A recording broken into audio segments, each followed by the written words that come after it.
In this video, we're going to be looking at Google's recent updates with Gemini, how it's now the backbone for Google's AI search experience, and what you need to know as a business owner, as a content marketer, and as an SEO to stay ahead of the game.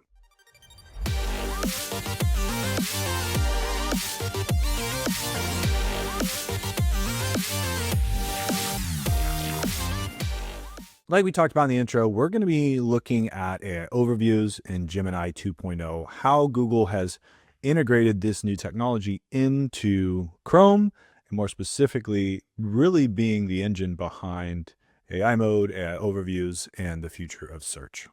Let's talk briefly about this integration into search. So Gemini 2.5 is being leveraged now in things like AI overviews. It's the engine behind AI mode, which right now is in beta, but it's going to be pushing out to a much larger audience. And it's going to have a major impact. It's going to have a huge impact in search. We've already seen these features change things. We've already seen chat-based LLM searches, really shift user behavior. And we're going to see this continue to shift and evolve. Now, we can have different responses to this. We can either go one way and say SEO is dead. We can go the other way and say it's only going to be LLMs. Or we can really look at the landscape of how things have shifted over time, and we can just make smart decisions. When Google came on the scene, they developed the PageRank algorithm. It changed the way search was done. They rewrote the search code with Hummingbird, right? They got a lot more contextual. They began to understand the complexities of queries.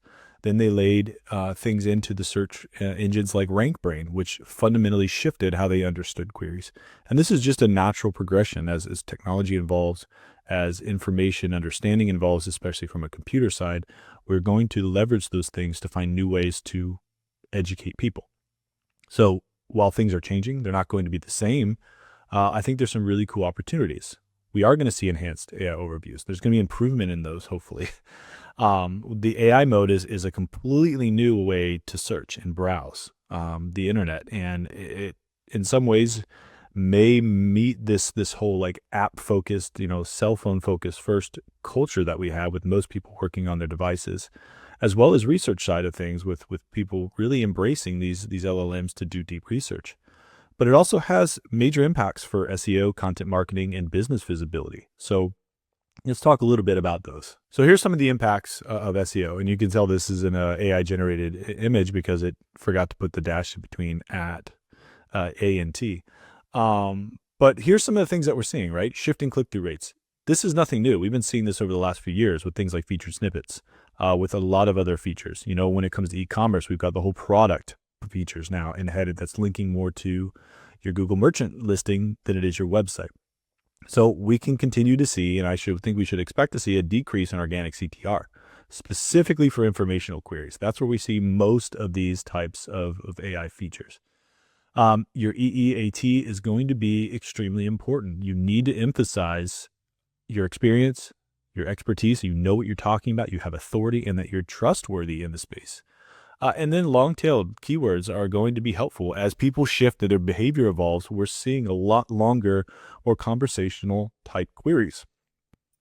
Right now, specifically in those more informational type queries, but I think we're going to even start seeing those in the commercial, transactional, navigational as well.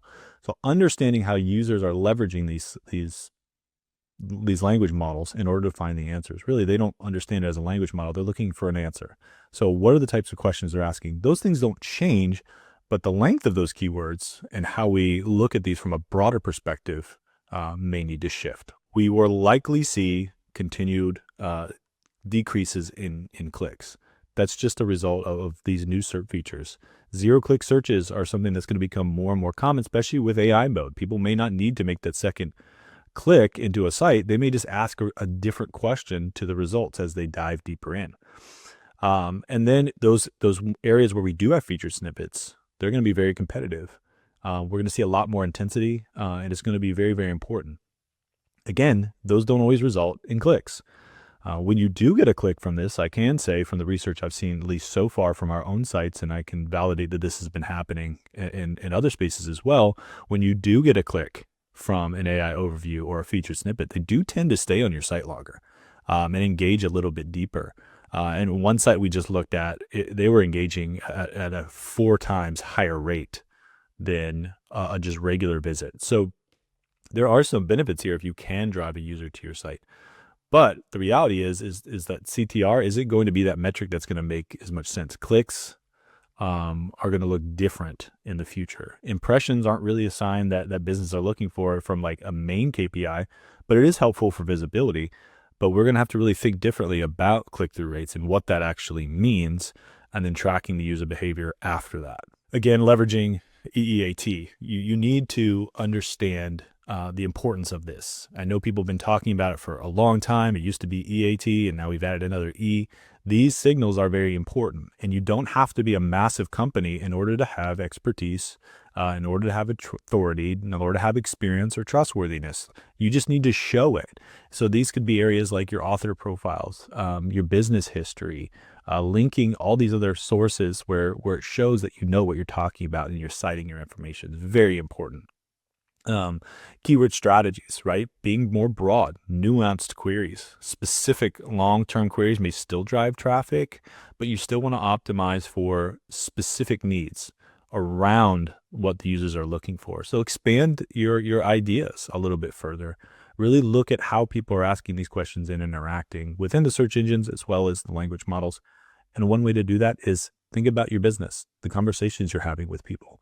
How are they speaking? What are the questions they're asking? They're most likely asking similar questions in the search engines. Structured data and tracking. Now, these two things are things that we have to think about. Structured data is very important. If you're not using structured data, you should be using structured data. It helps these language models, it helps crawlers better understand your context. So be comprehensive in your structured data. Google understands the content better when you structure that content. It also takes less computing power, which they also like, because all of these LLMs, all of these crawlings, it takes massive amount of computer power. When it's unstructured data, it's a little bit heavier of a lift.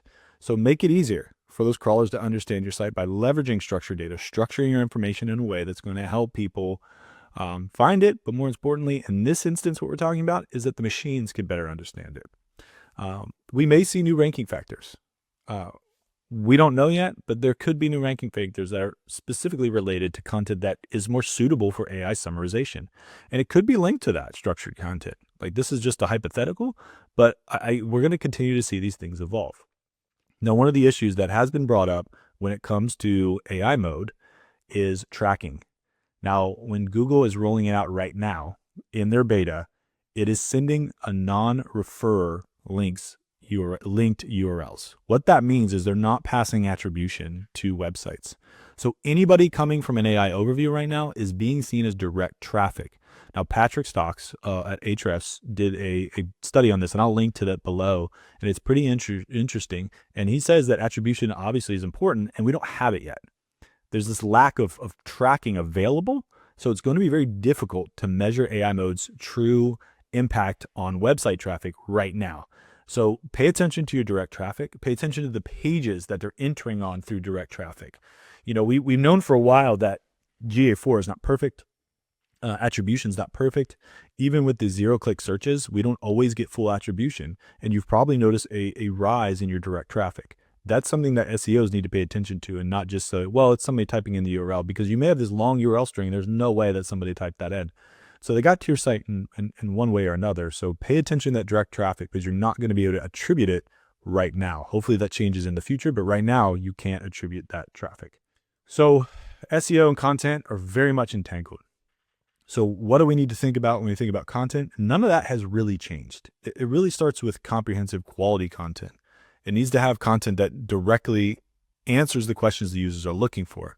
It needs to be diversified. What types of content they're looking for? Is it video? Is it images? Is it a combination of both with text? Is it engaging? And does it have unique value? If you're just copying what your competitors are doing, you're not setting yourself apart. You're just adding more noise. So add your unique value to the content. That is what's going to really give you that top layer to stand out and make it original. High quality content still remains critical. I know I just said that before. I want to reiterate that, because so many people are working in this space and they're using generative AI to craft content. Now, that's not a bad thing if you have the right parameters in place. If you're just going in and you're letting a tool write your content for you and you're publishing it directly to your website with no human in the loop, no human insight, you're not doing yourself a favor, you're not doing the crawlers a favor, and you're not doing the users a favor. You're not going to rank, you're not going to get engagement, you're not going to grow. You need high quality, comprehensive content. You need content that is accurate, that is well written, that it is really making sense for that specific query, but more importantly for the end user, that you're using good resources, that you're giving clear answers, these things that add value. At the end of the day, Google wants to grow revenue. They're going to grow revenue by creating better user experiences. They're going to create better user experiences by providing users with good information. That's how they can charge more for ads. So that's why they're going to favor that. So don't take a shortcut. Use LLMs. They're great for research. They're great for structuring. They're great for helping you ideate and get started. But then add your own quality, add your own knowledge and comprehension to these things to show that you're different. You also need to answer questions directly. I think one of the examples, websites that I hate the most but need to use are recipe sites. And you have to scroll to the bottom to get the recipe. It's not that I'm engaging with the content. I don't read their content. Their content is annoying and it's not helping me. What do I want? I want a recipe and I want to go make this thing and that is it. Think about that in other instances. Users aren't looking for this long backstory. They're looking for direct answers to specific questions. So when it's a question that answers can be given directly, do that. Help the user with that. And then also structure the content. Like we said before, this is where SEO and content marketing, SEO is really bled into everything.